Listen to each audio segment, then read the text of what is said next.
ദൈവത്തിൻ്റെ അതിപരിശുദ്ധ നാമം വാഴ്ത്തപ്പെടുമാറാകട്ടെ. ഒരു പ്രാവശ്യം കൂടി വലിയവനായ ദൈവം എന്നെ എടുത്ത് വിനിയോഗിച്ച് അവൻ കൃപയ്ക്ക് ഞാൻ ദൈവത്തിനോട് നന്ദി പറയുന്നു. അതുപോലെ ഈ പ്രോഗ്രാം വീക്ഷിച്ചുകൊണ്ടിരിക്കുന്ന നിങ്ങൾക്കേവർക്കും ക്രിസ്തുയേശുവിൻ്റെ നാമത്തിലുള്ള സ്നേഹവന്ദനത്തെ അറിയിക്കുകയാണ്. നമ്മൾ പഠിച്ചുകൊണ്ടിരിക്കുന്നത് അസാധ്യമായ കാര്യങ്ങളെ സാധ്യമാക്കുന്ന ദൈവം. ഇസ്രായേൽ മക്കളുടെ ജീവചരിത്രം നമ്മൾ പരിശോധിക്കുകയാണ് എങ്കിൽ പലപ്പോഴും ഇസ്രായേൽ മക്കൾ ദൈവത്തെ വിട്ട് അകന്ന് മാറിപ്പോയ സമയങ്ങളുണ്ടായിട്ടുണ്ട്. ആ സമയങ്ങളിലെല്ലാം അവരുടെ ജീവിതത്തിൽ അവർക്ക് ഓരോ പ്രതിസന്ധികളെ ഉണ്ടാക്കി, അവരുടെ ജീവിതത്തിൽ കഷ്ടാനുഭവങ്ങൾ വരുത്തുമ്പോൾ അവരെന്ത് ചെയ്യും? തിരിച്ച് ദൈവസന്നിധിയിലേക്ക് തിരിഞ്ഞു വരും. അങ്ങനെ ഇസ്രായേൽ മക്കൾ ജീവിച്ചു കൊണ്ടിരിക്കുന്ന കാലഘട്ടത്തിലാണ് ഏലിയ പ്രവാചകൻ ഒരു കാര്യം അവിടെ കാണുവാനിടയായി. കാരണം ഇസ്രായേൽ മക്കൾ യഹോവയായ ദൈവത്തെയും അതുപോലെ തന്നെ അവിടുത്തെ ബാൽ വിഗ്രഹത്തെയും ആരാധിച്ചു പോന്നു. അവിടെ ആരാധന ഉണ്ട് എങ്കിൽ അവർ അവിടെ പോയി ആരാധിക്കും. ഇവിടെ പ്രാർത്ഥനയുണ്ടെങ്കിൽ ഇവിടെ വരും. ഇന്നത്തെ സമൂഹത്തിലും അങ്ങനെയാണ്. ഒരു സ്ഥിരതയില്ലാത്ത ആരാധന രീതിയിൽ പോകുന്ന ജനസമൂഹത്തിൻ്റെ ഇടയിലാണ് നമ്മൾ ജീവിച്ചു കൊണ്ടിരിക്കുന്നത്. എവിടെ ഒരു വിളക്ക് കാണുമോ അവിടെ പോയിട്ട് നമസ്കരിക്കുന്ന ആൾക്കാർ. ഇന്ന് അവരുടെ ആരാധനാ രീതിക്ക് ഒരു സ്ഥിരതയും ഇല്ലാത്ത അവസ്ഥയിൽ നീങ്ങിക്കൊണ്ടിരിക്കുകയാണ്. ഏത് അവസ്ഥയാണ്, അതായത് ഇപ്പോൾ രോഗത്തിൻ്റെ അവസ്ഥയാണ് എങ്കിൽ അയൽക്കാർ പറയും, അയ്യോ ഇവിടെ ശരിയാവത്തില്ല, നിങ്ങളെ ദൈവത്തെ ആരാധിച്ചുകൊണ്ട് നിങ്ങൾക്ക് സൗഖ്യം ലഭിക്കുന്നില്ലല്ലോ, നിങ്ങൾ അതുകൊണ്ട് വരിക, ഞങ്ങൾ പോകുന്നിടത്ത് വരിക, അവിടെ ചെന്ന് വന്നാൽ നിങ്ങൾക്ക് എല്ലാം തരും. അവർ ചെന്നിട്ട് വരുമ്പോൾ കയ്യിലൊരു നൂല്, കഴുത്തിലൊരു നൂല്, അങ്ങനെ വിവിധമായ കാര്യങ്ങളിൽ അന്ധവിശ്വാസങ്ങളിലേക്ക് നീങ്ങിക്കൊണ്ടിരിക്കുന്ന ഒരു ജനസമൂഹത്തിലാണ് ഇന്ന് നമ്മൾ ജീവിക്കുന്നത്. എന്നെ കേൾക്കുന്ന എൻ്റെ പ്രിയ ദൈവത്തിൻ്റെ ജനമേ, അതുപോലെയാണ് ഇസ്രായേൽ മക്കളും ജീവിച്ചു പോകുന്നത്. ഇസ്രായേൽ മക്കൾ ബാലിൻ്റെ വിഗ്രഹത്തെയും ആരാധിക്കുമായിരുന്നു, അവിടുത്തെ വിഗ്രഹാർപ്പിതങ്ങളെല്ലാം കഴിക്കുമായിരുന്നു. അതുപോലെ തന്നെ ഇവിടെ യഹോവയുടെ സന്നിധിയിൽ വന്ന് പ്രാർത്ഥിക്കുമായിരുന്നു. അങ്ങനെ ഇരിക്കെ ഏലിയ പ്രവാചകൻ ഒരു കാര്യം ചെയ്യുകയാണ്. നിങ്ങൾ എന്ത് ചെയ്യുക? ബാലിൻ്റെ ദേവന്മാരെ, ആഹാബ് രാജാവിൻ്റെ അടുത്ത് പറയുകയാണ്, ബാലിൻ്റെ ദേവന്മാരെയും കൊണ്ടുവരിക. അതുപോലെ തന്നെ ബാലിൻ്റെ ദേവന്മാരെ കൊണ്ടുവന്നിട്ട് അവിടുത്തെ ആഭിചാരക്കാരെയും കൂട്ടി വരുത്തി അവർ മന്ത്രധ്വനികളെല്ലാം മുഴക്കുന്നു. അതുപോലെ തന്നെ പറയുന്നു, 2 കാളക്കുറ്റങ്ങളെയും കൊണ്ടുവരിക. എന്നിട്ട് ഒരെണ്ണം ഈ ബാലിൻ്റെ വിഗ്രഹത്തെ സേവിക്കുന്നവർക്കും കൊടുത്തു, ഒരെണ്ണം ഏലിയ പ്രവാചകന് വെച്ചു. എന്നിട്ട് പറഞ്ഞു, ഈ ഞാൻ ഒരാൾ മാത്രമേ ഉള്ളൂ, നിങ്ങൾ അനേകരുണ്ടല്ലോ, നിങ്ങൾ ആദ്യം എന്ത് ചെയ്യുക? യാഗം സ്റ്റാർട്ട് ചെയ്യുക എന്ന് പറഞ്ഞു. അങ്ങനെ യാഗം തുടങ്ങി. അവർ വലിയ രീതിയിലുള്ള യാഗങ്ങളാണ് അവിടെ തുടങ്ങിയത്. കാരണം മന്ത്രധ്വനികൾ ഇങ്ങനെ മുഴങ്ങിക്കൊണ്ടിരിക്കുകയാണ്. എന്നിട്ടും അവിടെ യാഗവസ്തുവിന് ഒന്നും സംഭവിക്കുന്നില്ല. യാഗവസ്തുവിന് ഒന്നും സംഭവിക്കാത്തത് കാരണം ഇവരെന്ത് ചെയ്തു? സ്വന്തം അവരുടെ കൈകളെ കുന്തം കൊണ്ട് കുത്തുവാൻ തുടങ്ങി, അവരുടെ ദേഹത്ത് മുറിവേൽപ്പിക്കാൻ തുടങ്ങി. അങ്ങനെയുള്ള പലവിധമായ കാര്യങ്ങളെല്ലാം ചെയ്യുന്നുണ്ട്. ഈ സമയത്ത് ഏലിയ പ്രവാചകൻ അവിടെ അവരെ കളിയാക്കുന്നതായിട്ട് നമുക്ക് വായിക്കാൻ കഴിയും. നമുക്ക് 1 രാജാക്കന്മാരുടെ പുസ്തകം 18-ാം അധ്യായം അതിൻ്റെ 27-ാം വാക്യം മുതൽ നമ്മൾ വായിക്കുമ്പോൾ അവിടെ മനസ്സിലാക്കാൻ കഴിയും. നിങ്ങളുടെ ദേവൻ എന്താ ഉറങ്ങുകയാണോ? നിങ്ങളുടെ ദേവൻ ഉറങ്ങുകയാണോ? ഉണർത്തുവാൻ വേണ്ടി നിങ്ങൾ ഉച്ചത്തിൽ വിളിക്കുക. നിങ്ങളുടെ ദേവൻ എന്താണ്? നിങ്ങളുടെ ചെവി കേൾക്കാത്തവണ്ണം, നിങ്ങൾ വിളിക്കുന്ന വിളി കേൾക്കാത്തവണ്ണം അവൻ്റെ ചെവി എന്താണ്? അടഞ്ഞിരിക്കുകയാണോ? എന്നൊക്കെ രീതിയിലുള്ള ഒരു കളിയാക്കൽ ഇവിടെ കാണുകയാണ്. എന്നാലും അവർ വളരെ ആത്മാർത്ഥമായിട്ടൊക്കെ വിളിക്കുന്നുണ്ട്. എന്നിട്ടും ഒരു രക്ഷയുമില്ല. അപ്പോൾ ഏലിയ പ്രവാചകൻ പറഞ്ഞു, ഇനി ആരുടെ ചാൻസാണ്? ഇനി എൻ്റെ ചാൻസാണ്, എൻ്റെ ഒരു അവസരമാണ്. അദ്ദേഹം യാഗപീഠം ഉണ്ടാക്കി യാഗവസ്തുവിനെ യാഗപീഠത്തിന്മേൽ വെച്ചു. എന്നിട്ട് പറഞ്ഞു, നിങ്ങളെന്ത് ചെയ്യുക? ഇതിൽ വെള്ളം കോരി ഒഴിക്കുക എന്ന് പറഞ്ഞു. അവിടെ ഒരു നദി പോലെ വെള്ളം ഒഴുകിയെന്നാണ് പറയുന്നത്, ഒരു തോട് പോലെ വെള്ളം ഒഴുകിയെന്നാണ് പറയുന്നത്. അങ്ങനെ വെള്ളം കോരി ഒഴിച്ച് 4 ബക്കറ്റ് വെള്ളം കോരി ഒഴിച്ചു എന്നാണ് പറയുന്നത്. അങ്ങനെ വെള്ളം കോരി ഒഴിച്ചിട്ട് ഏലിയ പ്രവാചകൻ സ്വർഗത്തിലെ ദൈവത്തോട് പ്രാർത്ഥിച്ചു. യാഗവസ്തുവിന്മേൽ വെള്ളം ഒഴിച്ചപ്പോൾ ഇവിടെ നിന്ന് അവർ വിചാരിച്ചു, അയ്യോ ദേ കണ്ടോ, അവൻ എന്ത് മണ്ടനാണെന്ന് നോക്കിയേ, അവൻ ചെയ്യുന്ന കാര്യം നോക്കിയേ, അവൻ എന്താ ചെയ്യുന്നത്? അവൻ ചെയ്ത കാര്യമെന്ന് പറഞ്ഞാൽ ആ യാഗവസ്തുവിന്മേൽ അവൻ എന്ത് ചെയ്തു? വെള്ളം കോരി ഒഴിച്ചു. ഇനി അത് കത്തുവോ? തീ കത്തണമെങ്കിൽ എന്ത് ഒഴിക്കണം? ഒന്നീ മണ്ണെണ്ണ ഒഴിക്കണം, അല്ലെങ്കിൽ പെട്രോൾ ഒഴിക്കണം, എങ്കിൽ മാത്രമേ തീ കത്തത്തുള്ളൂ. അപ്പോൾ തീ കത്തുവാൻ വെള്ളം എന്താണ്? വെള്ളം ഒരു ഉപാധിയല്ല. അങ്ങനെ യാഗവസ്തുവിന്മേൽ ഏലിയാവ് എന്ത് ചെയ്തു? വെള്ളം കോരി ഒഴിക്കുവാൻ അവരുടെ അടുത്ത് പറഞ്ഞു. വെള്ളം കോരി ഒഴിച്ചു. ഒരു കാര്യം ഞാൻ ചോദിക്കട്ടെ, നിങ്ങളെ വീട്ടിൽ തീ കത്തിക്കണമെങ്കിൽ ഈ നനഞ്ഞ അടുപ്പത്ത് നമുക്ക് തീ കത്തിക്കാൻ കഴിയുമോ? ഇല്ല, ഒരിക്കലും കഴിയത്തില്ല. നമുക്ക് തീ കത്തിക്കണമെങ്കിൽ നമ്മൾ നല്ല ഉണങ്ങിയ വിറക് വേണം, അത് വെള്ളത്തിൻ്റെ ഈർപ്പം കാണാൻ പാടില്ല. അങ്ങനെയുള്ള സാഹചര്യങ്ങളിലൂടെ ആയിരിക്കണം നമ്മൾ തീ കത്തിക്കാൻ പോകുന്നത്. എന്നാൽ ഇവിടെ സംഭവിച്ചത് എന്താണെന്ന് വെച്ചാൽ, ഇവിടെ യാഗവസ്തുവിന്മേൽ വെള്ളം കോരി ഒഴിച്ചു. എന്നിട്ട് ഏലിയ പ്രവാചകൻ എന്ത് ചെയ്തു? സ്വർഗത്തിലെ ദൈവത്തോട് കരങ്ങളെ ഉയർത്തി പ്രാർത്ഥിക്കുവാൻ തുടങ്ങി. പ്രാർത്ഥിച്ചപ്പോൾ യാഗവസ്തുവിനെയും അവിടുത്തെ തോടിനെയും വറ്റിക്കുന്ന രീതിയിലുള്ള അഗ്നി സ്വർഗത്തിൽ നിന്ന് ഇറങ്ങിയതായിട്ട് നമുക്കിവിടെ വായിക്കുവാൻ കഴിയുന്നു. എന്നെ കേൾക്കുന്ന എൻ്റെ പ്രിയ ദൈവത്തിൻ്റെ ജനമേ, നമ്മൾ വിചാരിക്കും നമ്മൾ പോകുന്ന പാതയെല്ലാം ശരിയായിരിക്കുമെന്ന്. നമുക്കെല്ലാം എന്താണ്, നമ്മുടെ കാര്യങ്ങളെല്ലാം ഫാസ്റ്റായിട്ട് പെട്ടെന്ന് എല്ലാം തീർക്കണം. ഞാനൊരു കാര്യം ചോദിക്കട്ടെ. മുമ്പ് കാലങ്ങളിൽ നമ്മൾ ഒരു സ്ഥലത്ത് നിന്ന്, നിങ്ങൾ താമസിക്കുന്ന ടൗണിൽ നിന്ന് നിങ്ങളുടെ സ്ഥലത്തേക്ക് നമ്മൾ പോകണമെങ്കിൽ എത്ര സമയം എടുക്കും? ഏകദേശം നമ്മൾ ചിലപ്പോൾ നടന്നു പോകാനേ വഴിയുള്ളൂ. നടന്നു പോയാൽ അല്ലെങ്കിൽ കളവണ്ടി എന്തെങ്കിലും കാണാം, അങ്ങനെ പോയാലും കുറേ സമയം എടുക്കും. ഏകദേശം 1.5-2 മണിക്കൂറൊക്കെ എടുത്തേക്കാം. എന്നാൽ ഇന്നത്തെ കാലത്ത് നമ്മൾ നോക്കുകയാണെങ്കിൽ വളരെ പെട്ടെന്നാണ് ആൾക്കാർ യാത്ര ചെയ്യുന്നത്. ഇന്ന് യാത്ര ചെയ്യുവാൻ ബൈക്കുണ്ട്, കാറുണ്ട്, വിമാനങ്ങളുണ്ട്, തീവണ്ടികളുണ്ട്. അങ്ങനെ പലവിധമായ കാര്യങ്ങളാണ് ഇന്ന് നമ്മുടെ ഇടയിൽ ഉള്ളത്. എന്താണ്, മനുഷ്യനെല്ലാം പെട്ടെന്നായിരിക്കും. നമ്മൾ പോകുന്ന വണ്ടി ഒരു സ്ഥലത്ത് ട്രാഫിക് ബ്ലോക്കായിട്ട് നിന്ന് കഴിഞ്ഞാൽ എന്താണ്, നമുക്ക് വിഷമമാണ്. നമ്മൾ പറയും അയ്യോ, ഈ ട്രാഫിക് ബ്ലോക്ക് എന്ന് പറയുന്നത് വേഗം പോകാമായിരുന്നു. ഇന്ന് എല്ലാം മനുഷ്യർക്ക് ഫാസ്റ്റായിട്ട് പെട്ടെന്ന് വേണം എന്ന് ആഗ്രഹിക്കുന്ന ആൾക്കാരാണ്. അതുപോലെ തന്നെ നമ്മൾ ഹോട്ടലിൽ കയറിയാലും ഫാസ്റ്റ് ഫുഡ്. നമ്മൾ ഇതുപോലെയാണ്. നമ്മൾക്ക് വരുന്ന അസുഖം അല്ലെങ്കിൽ നമുക്ക് വരുന്ന പ്രതിസന്ധി എന്തോ ആയിക്കോട്ടെ, അത് നമുക്ക് പെട്ടെന്ന് മാറണം. അപ്പോൾ നമ്മൾ എന്ത് ചെയ്യും? നമ്മൾ വിളിക്കുന്ന ദൈവത്തെ എന്ത് ചെയ്യും? പകുതി മനസ്സോടുകൂടി വിളിക്കും. ഇനി അടുത്ത നമ്മൾ അതിനുശേഷം നമ്മൾ വേറെ അന്വേഷിച്ച് മാറിപ്പോകും. അങ്ങനെയൊന്നും പോകേണ്ട കാര്യമില്ല.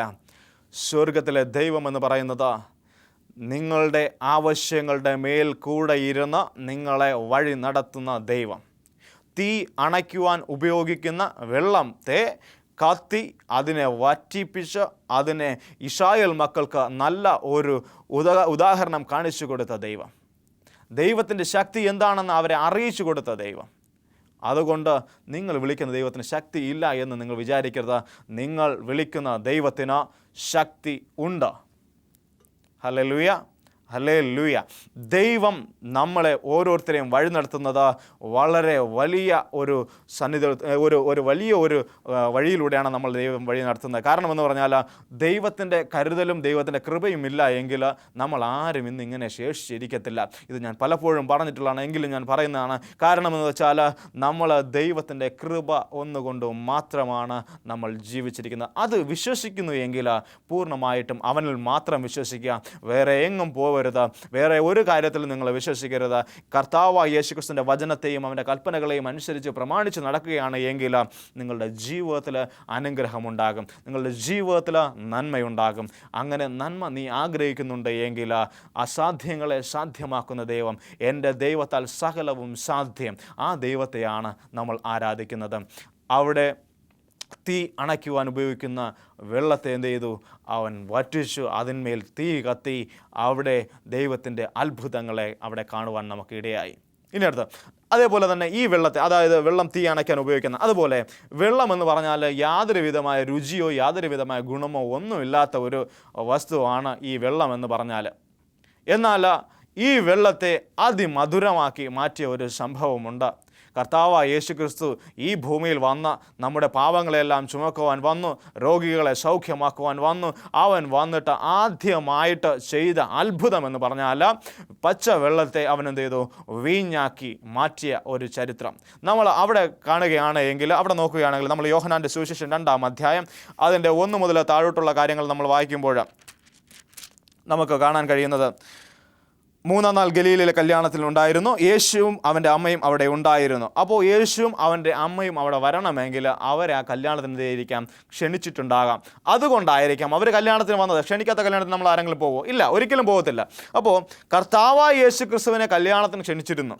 അതുപോലെ നമ്മുടെ ജീവിതത്തിൽ എന്തെങ്കിലും കാര്യം നടക്കുന്നു എങ്കിൽ നിങ്ങൾ എന്ത് ചെയ്യുക? കർത്താവായ യേശുക്രിസ്തുവിനെ നിങ്ങളുടെ ജീവിതത്തിലേക്ക് ക്ഷണിക്കുക. നിങ്ങളുടെ ജീവിതത്തിലേക്ക് ക്ഷണിച്ചാൽ അവൻ നിങ്ങൾക്ക് പൂർണ്ണമായും നിങ്ങളുടെ കുറവുകളെ അവൻ എന്ത് ചെയ്യും? നികത്തിത്തരും. അവിടെ കുറവ് വന്നത് എന്താണ്? കുറവ് വന്നത് എന്തിനാണ് കുറവ് വന്നത്? അവിടെ വന്നത് വീഞ്ഞിന് കുറവ് വന്നു. കർത്താവ് യേശുക്രിസ്തു അവിടെ അവരുടെ അടുത്ത് പറയുന്ന കാര്യങ്ങളെല്ലാം അതുപോലെ ചെയ്യുവാൻ വേണ്ടി കർത്താവിൻ്റെ അമ്മ അവരുടെ അടുത്ത് പറയുകയാണ്. അമ്മ പറഞ്ഞനുസരിച്ച് അവരെല്ലാം അവൻ പറയുന്നത് എന്തോ അത് നിങ്ങൾ ചെയ്യുക എന്ന് പറഞ്ഞു. അങ്ങനെ കർത്താവിൻ്റെ ഇൻസ്ട്രക്ഷൻ, കർത്താവ് കൊടുത്ത ഉപദേശങ്ങളെല്ലാം അവരെന്ത് ചെയ്തു? അതുപോലെ സ്വീകരിച്ചു. അവർ കൽപ്പാത്രങ്ങൾ എടുത്തു കൊണ്ടുവന്നു, വെള്ളം നിറയ്ക്കാൻ പറഞ്ഞു, വെള്ളം നിറച്ചു.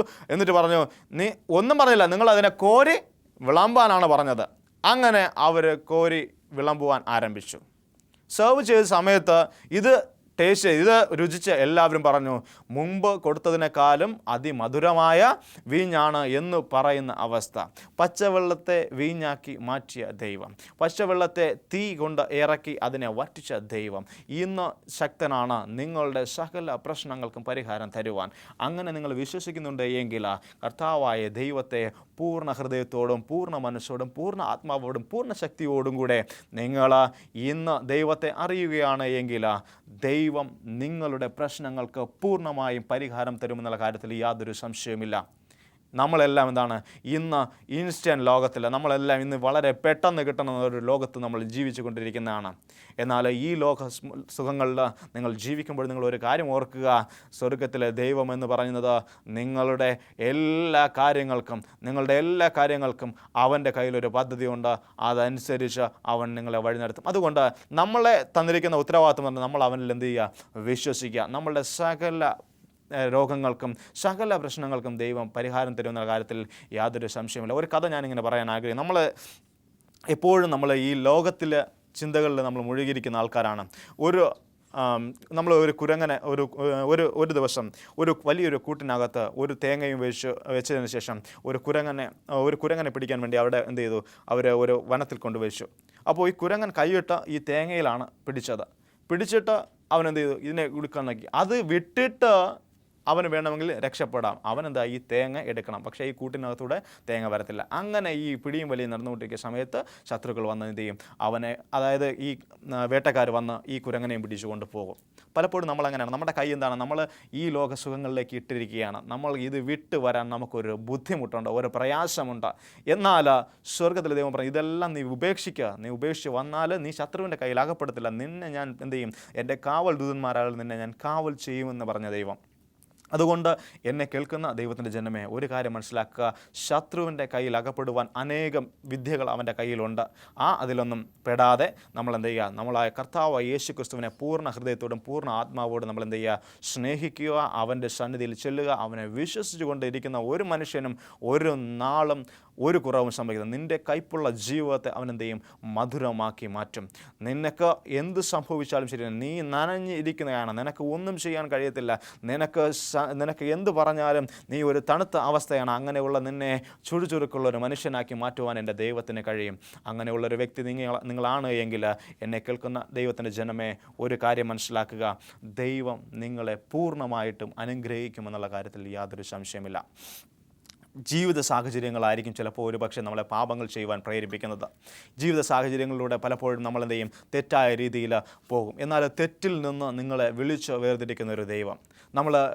നമുക്കറിയാവുന്നുള്ളൊരു കഥയാണ് ശമരിയക്കാരത്തിയുടെ കഥ. ശമരിയക്കാരത്തി എന്താണ്?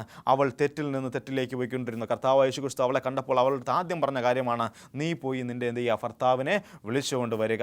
നിൻ്റെ ഭർത്താവിനെ വിളിച്ചുകൊണ്ട് വരിക എന്ന് പറഞ്ഞപ്പോൾ അവൾ പറഞ്ഞു, എന്താണ്? എനിക്ക് ഭർത്താവില്ല. കർത്താവ് യേശുക്രിസ്തുവിൻ്റെ അടുത്താണ് അവൾ കള്ളം പറയുന്നതെന്ന് ആലോചിച്ചില്ല. പലപ്പോഴും നമ്മൾ കള്ളം പറയാറുണ്ട്. പലപ്പോഴും പല കാര്യങ്ങളിലും നമ്മളെന്താണ്, അയ്യോ അത് ശരിയല്ല, അങ്ങനെയല്ല എന്നൊക്കെ പറഞ്ഞ് കള്ളങ്ങൾ പറഞ്ഞ് നിൽക്കാറുണ്ട്. കർത്താവ് യേശുക്രിസ്തുവിൻ്റെ അടുത്ത് അവൾ ആദ്യം പറഞ്ഞ വാക്ക് കള്ളമാണ് അവൾ പറഞ്ഞത്. എന്നെ കേൾക്കുന്ന ദൈവത്തിൻ്റെ ജനമേ, പലപ്പോഴും കള്ളം പറയുവാൻ നമ്മളെ പ്രേരിപ്പിക്കുന്നത് സാത്താനാണ്. അപ്പോൾ നമ്മളെ എല്ലാം അറിയുന്നൊരു ദൈവത്തെയാണ് നമ്മൾ ആരാധിക്കുന്നത്. അവൻ പറഞ്ഞു, ഇല്ല, നിനക്ക് ഭർത്താക്കന്മാർ എത്ര പേരുണ്ടായിരുന്നു? 5 പേരുണ്ടായിരുന്നു. ഇപ്പോഴുള്ളവൻ ആരല്ല?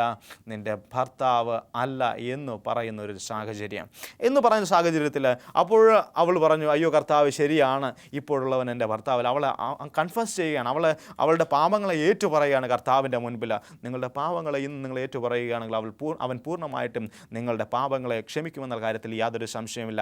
എന്നെ കേൾക്കുന്ന ദൈവത്തിൻ്റെ ജനമേ, ഒരു നിമിഷം നിങ്ങളെ തന്നെ ദൈവത്തിൽ സമർപ്പിക്കുക. പൂർണ്ണമായിട്ട് നിങ്ങളുടെ പാപങ്ങളെ ഏറ്റുപറയുക. അങ്ങനെ ഏറ്റുപറഞ്ഞപ്പോൾ അവൾ കാരണം ഞാൻ ഉദ്ദേശിക്കുന്നത് അവൾ ഒരു പക്ഷേ കഷ്ടങ്ങൾ സഹിച്ച ഒരു സ്ത്രീ ആയിരിക്കും.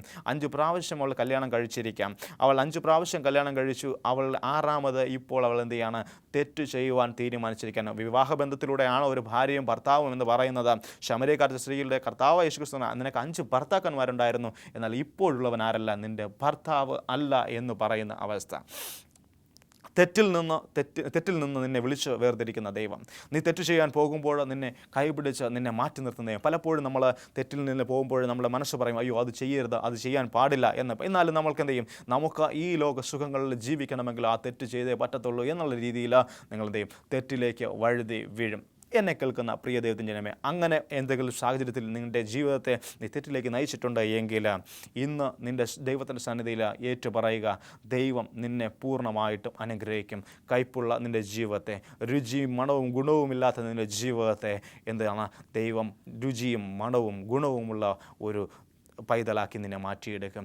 വെള്ളത്തെ എങ്ങനെയോ, അതായത് വെള്ളം എടുത്തു നോക്കിയാൽ വെള്ളത്തിന് നിറവുമില്ല, ഒരു ഗുണവുമില്ല, വെള്ളത്തിന് ഒരു ടേസ്റ്റുമില്ല. എന്നാൽ അതിനെ വീഞ്ഞാക്കി മാറ്റി എല്ലാവർക്കും കൊടുത്തപ്പോൾ ഇത് ഏറ്റവും അത്യുത്തമം എന്ന് പറഞ്ഞ് ജനങ്ങൾ അതിനെ സ്വീകരിച്ചു.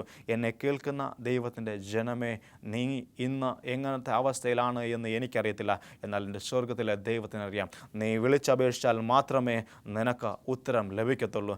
അതുകൊണ്ട് പൂർണ്ണമായിട്ടും എൻ്റെ യഹോവയിൽ ആശ്രയിച്ചുകൊണ്ട് നിങ്ങൾ മുന്നോട്ട് പോവുകയാണ് എങ്കിൽ പൂർണ്ണമായും നിങ്ങളുടെ പ്രശ്നങ്ങൾക്ക് പരിഹാരം തരും. എല്ലാ പ്രശ്നങ്ങളും, ഏത് പ്രശ്നമായിക്കോട്ടെ, നിങ്ങൾ വിചാരിക്കും എന്നെ കൊണ്ട് സാധിക്കത്തില്ല, എൻ്റെ ജീവിതം ഇതോടെ എനിക്ക് മാറ്റിമറിക്കണം, എൻ്റെ ജീവിതത്തെ എനിക്ക് ഇതോടെ അവസാനിപ്പിക്കണം എന്നൊക്കെ പറഞ്ഞ് നിങ്ങൾ ഇരിക്കുകയാണ് എങ്കിൽ അങ്ങനെ ഇരിക്കുന്നവരടുത്ത് ഒരു കാര്യമേ പറയാനുള്ളൂ. സ്വർഗത്തിലെ ദൈവത്തിനെ നീ വിശ്വസിച്ച് നോക്കുക. സ്വർഗത്തിലെ ദൈവത്തിനെ നീ വിശ്വസിക്കുകയാണ് എങ്കിൽ നിൻ്റെ സകല പ്രശ്നങ്ങൾക്കും എൻ്റെ ദൈവം പരിഹാരം തരും. അഗ്നി ഇറക്കി വെള്ളത്തെ വറ്റിച്ച കർത്താവ്, പച്ചവെള്ളത്തെ വീഞ്ഞാക്കിയ ദൈവം, ഓരോ പ്രശ്നങ്ങളിൽ നിന്നും മനുഷ്യനെ കൈപിടിച്ച് ഉയർത്തി, ഇതാ നിങ്ങൾ എൻ്റെ കയ്യിൽ പിടിക്കുക, ഞാൻ നിങ്ങളെ ഉയർത്താം. അവൻ നമ്മളോട് പറയുന്നു, ഭയപ്പെടേണ്ട, ഞാൻ നിൻ്റെ കൂടെയുണ്ട്.